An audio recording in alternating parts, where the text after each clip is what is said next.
Iber Eze could have his Arsenal medical as soon as tomorrow after £67.5 million deal is agreed with Crystal Palace. Good afternoon, welcome to the Transfer Show. The window continues to throw up surprises as Arsenal hijack Tottenham's move to sign Eze. It's a story that's got everyone talking, and it has certainly rocked North London.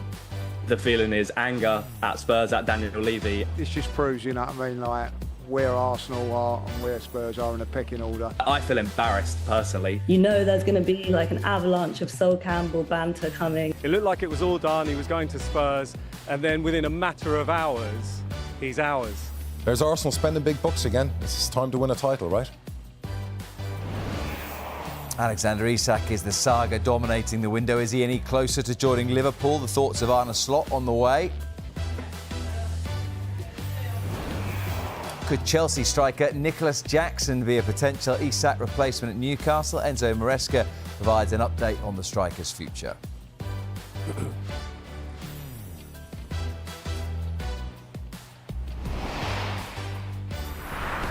Yeah, good to have you with us this afternoon. Michael Bridge and Mark McAdam are here, and we do start with the drama that has rocked North London. Iber Eze is heading to Arsenal after agreeing a £67.5 million move with Crystal Palace for the England international. So then, Mark, give us the state of play. Like you rightly say, huge deal for Arsenal, £67.5 million for that man who had 2 years left on his Crystal Palace contract. That's a guaranteed payment of £60 million with add-ons at £7.5 million, which, ironically, is less than his release clause, which expired on Friday. Oliver Glasner took great delight in telling everyone that the release clause had expired. It turned out it didn't make too much of a difference with regards to this man's departure. We're expecting his Arsenal medical to happen tomorrow, and personal terms, not an issue because there's been talks between Eberich's representatives and, of course, Arsenal over the course of this summer. So just a case, really, of a final farewell at Crystal Palace in what has been a really turbulent 24 hours in North London. Yeah, very. More to add, or? Yeah, a lot. He's shell-shocked. A lot, Rob. No, look, this is the transfer window. You know, I got asked yesterday, is this the most exciting window I can remember? And look, it's a real blow for Spurs fans. I think, look, it feels like Emmanuel Petit too, you know, when he was negotiating with Spurs and then he got a taxi to Arsenal. There was that fear. I was thinking it yesterday when we heard the news that Kai Havertz had suffered this injury. Why aren't Arsenal going back in for him? So that when we got the information later that day, I've got to be honest, I wasn't massively surprised. But obviously Spurs fans are distraught now and time is ticking because they need to bring players in. A big part of the story has been Tottenham against Arsenal, but there is another London club very much involved in this, which is Crystal Palace, who are in action in the Conference League tonight. Gary Cottrell is at Selhurst Park for us. It is a slightly strange scenario, given we know where he's going, Gary, as to whether or not he will play one last time for Palace tonight. Yeah, it's happened to Spurs again, hasn't it? I remember Willian. I was outside Willian having his medical for Spurs and he drove away from the medical and then diverted to Chelsea. So, yeah, not the first time that Tottenham have been left in the lurch by a midfielder. Listen, I think he will play tonight. I know there are reports emerging suggesting that Eze may well not play tonight, but I still think that he will. Let's not forget there were reports 24 hours before he played for Crystal Palace at Stamford Bridge on Sunday that he wouldn't be playing. He turned up, he started, he scored, the goal was disallowed, and he was giving his all for the team during that game. And I think the same will happen tonight for several reasons. The first reason is it's a big night for Crystal Palace, their first night in Europe. He's the vice-captain. He'll want to be involved. He'll want a chance to say goodbye to the home fans if he is to go and have his medical at Arsenal tomorrow, and it looks like he is. And the other thing is that Steve Parish has got his way in terms of the fee, the high 60s in terms of millions fee, which is what he was looking for, and he'll get his way on something else as well, and that is that he was insisting any deal done for Eze, whether it was with Spurs or Arsenal, the player plays in this important game for the club tonight. So listen, we know, we've seen in the last 24 hours, anything can happen in football. But I still feel, standing here right now with a few hours to go to kick-off, that he will certainly arrive with the team and certainly make an appearance. If he doesn't start, maybe not, but he'll certainly at some point be out there tonight. And compared to some of the other scenarios that are going on this summer, you would think that Eze will get a fond farewell from the supporters inside Selhurst Park. Yeah, they love him because, you know, he really is, I can tell you now, and the guys will tell you too, a really, really top guy. Not only a top player who's turned into obviously an England international in his time here at Crystal Palace, not only the vice captain in the leadership group, but a lovely, lovely guy who loves the fans, who loves the clubs, who wants to show respect to the club, and he's done that throughout this whole process. Listen, I think the contrast of what has gone on elsewhere this summer really does underline just how impeccable his behaviour has been. Training properly, turning up on time, giving his all in games. Yesterday, for example, I saw him what might turn out to be the last time he left the training ground. He left quite late. He left actually at about 3 o'clock in the afternoon. By then he might have known that things were going to change in terms of his final destination in North London. He looked happy and he spent 10 minutes in his car having his photograph taken, talking to fans, even talking to one fan who phoned him up via his, I assume, his sister's or mother's phone for a chat on the phone in the car, signing as well, and gave me a wave as he drove off. So that is the kind of guy that he is, and I think will suit the Arsenal dressing room very much indeed. Would have suited the Tottenham dressing room as well, but I think that's a factor in why two big clubs are after him. Great on the pitch, but great off the pitch as well. Gary, thank you very much indeed. We'll be back with Gary at Selhurst Park a little bit later on. It was actually quite significant that all of us were actually nodding along when he spoke about the qualities of Ebere as a person.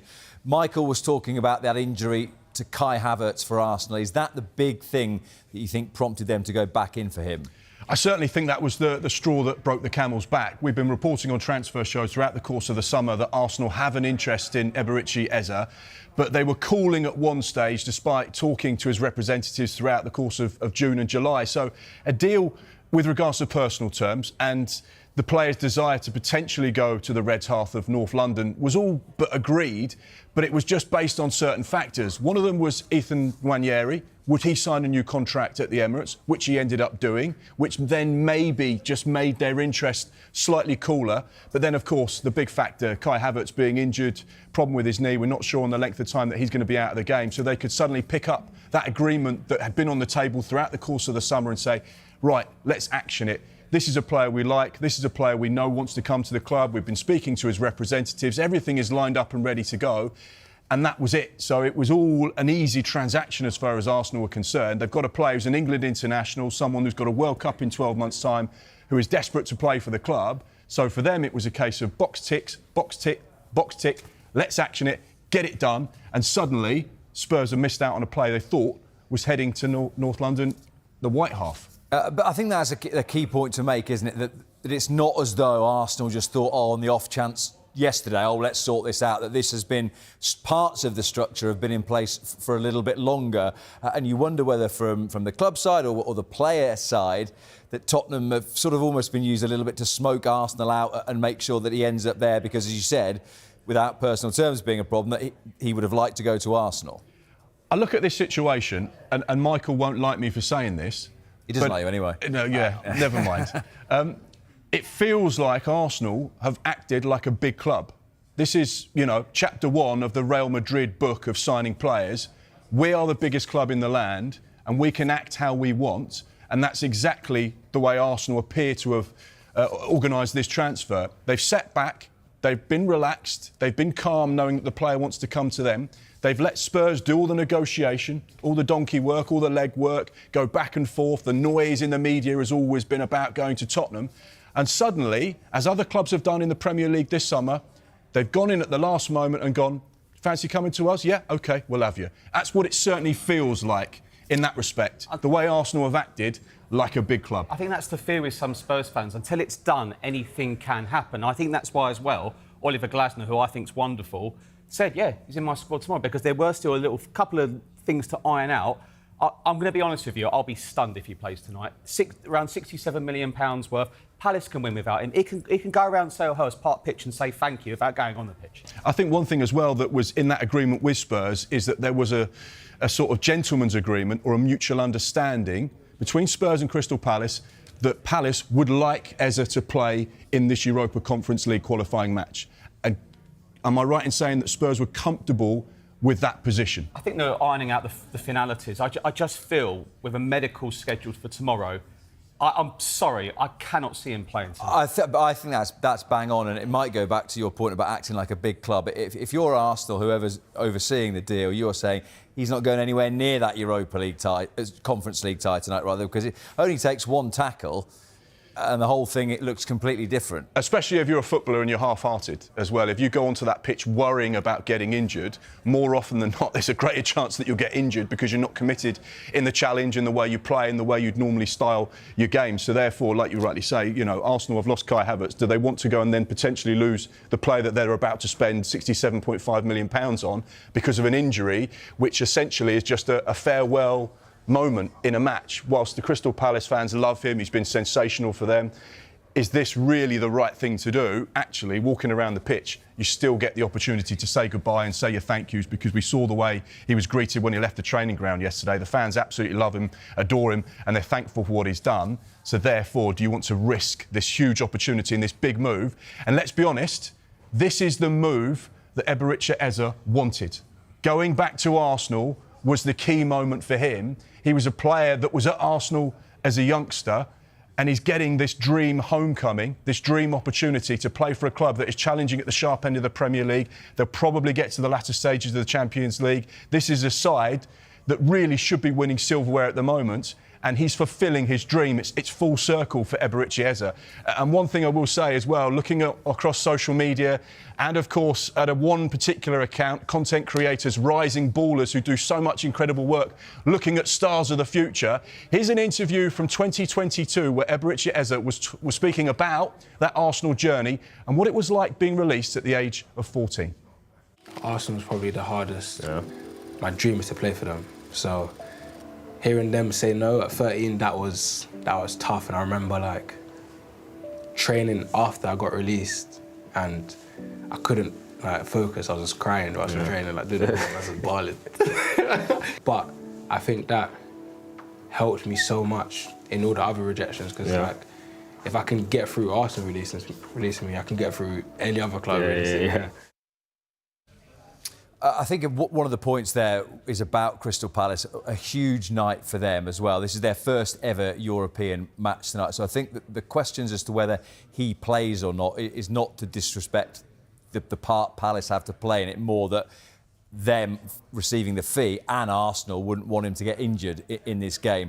Let's flip it to Tottenham then, Michael. Do you think the biggest frustration is that they need players in that position? Do you think the biggest frustration is it's Arsenal who've got him, or is it that Spurs fans are thinking, we've seen this before?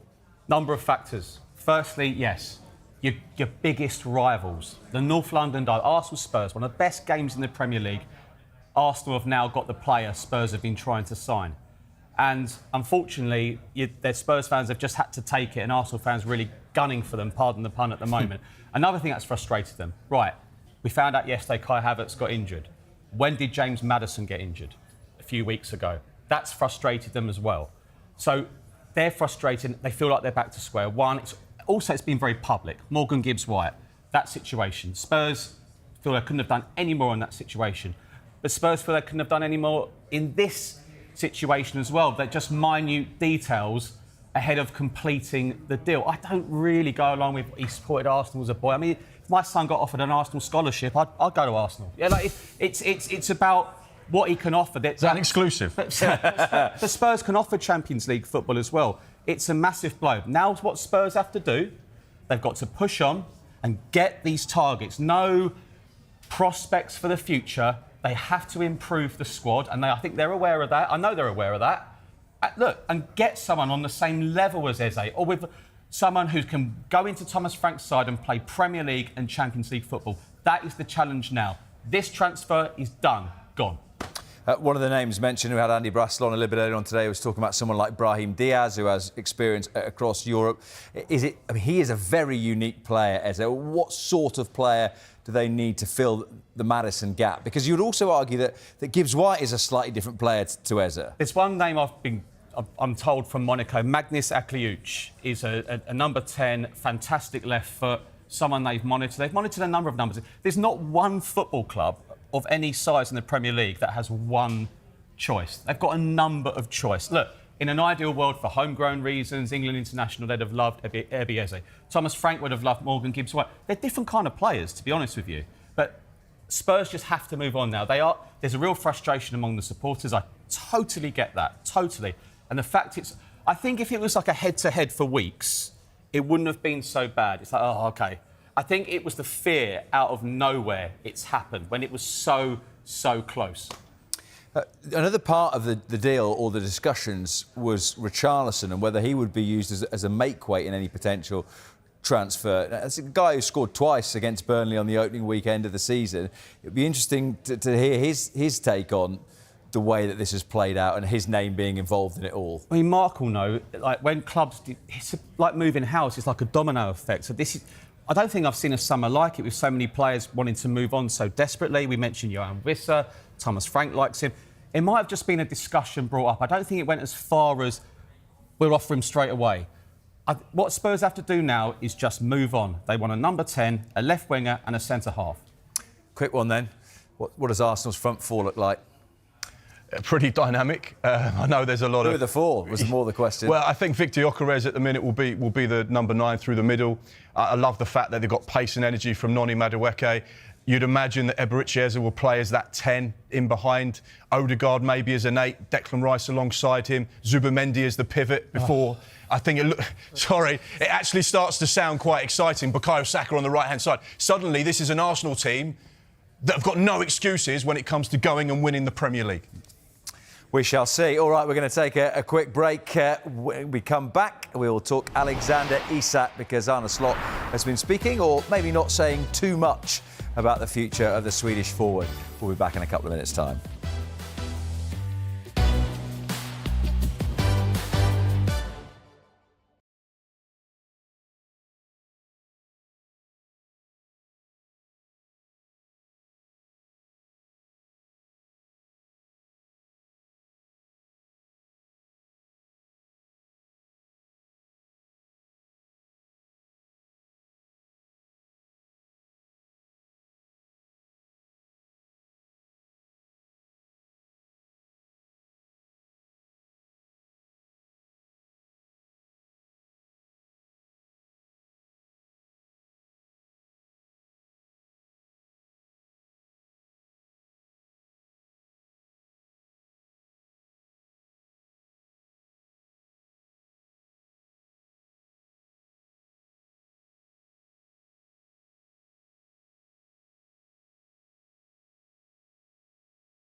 Welcome back to the Transfer Show. The Premier League show is on the way at 5 o'clock with a special guest who has been heckling throughout the course of the last part. A very happy Paul Merson with the addition of Iberra Eze.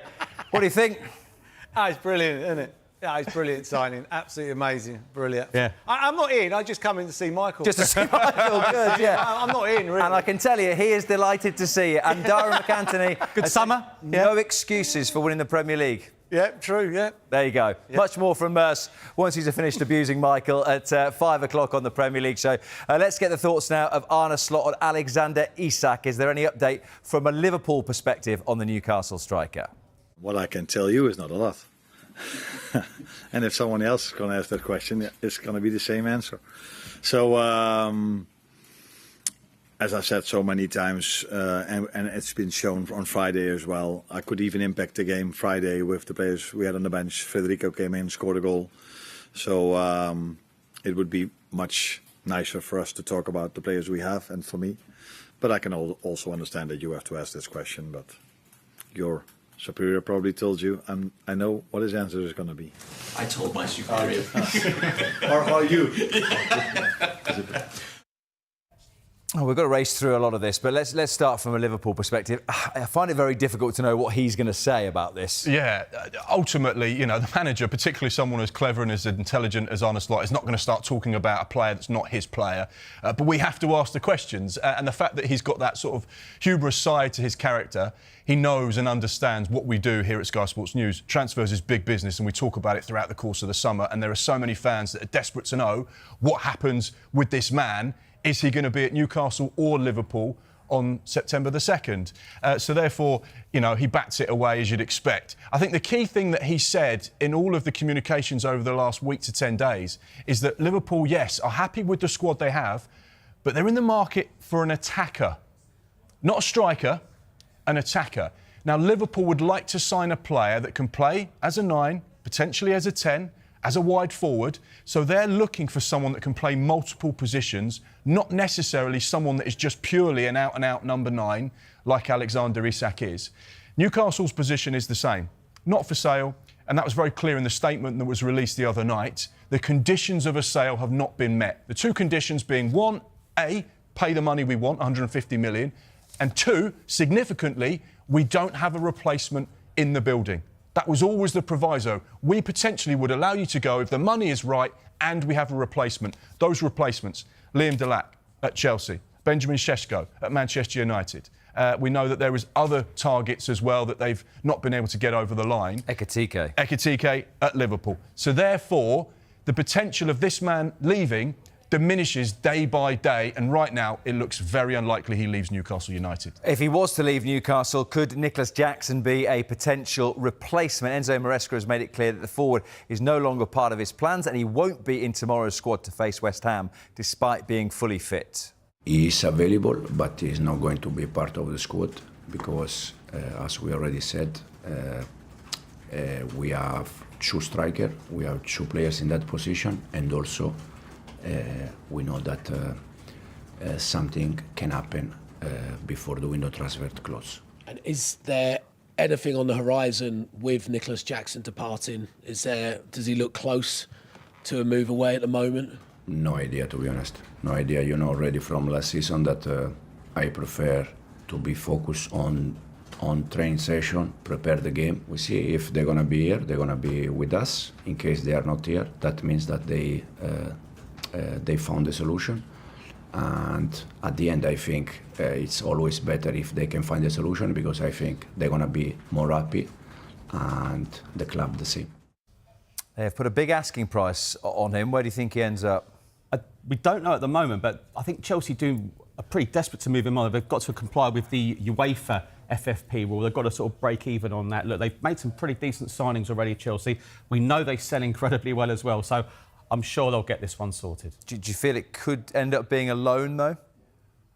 I think they'd prefer a permanent one, really. But look, I think what we do know is that João Pedro, Liam Delap are ahead of him, and they want to get some movement because they want to bring Alejandro Garnacho and Xavi Simons. They must have these outgoings.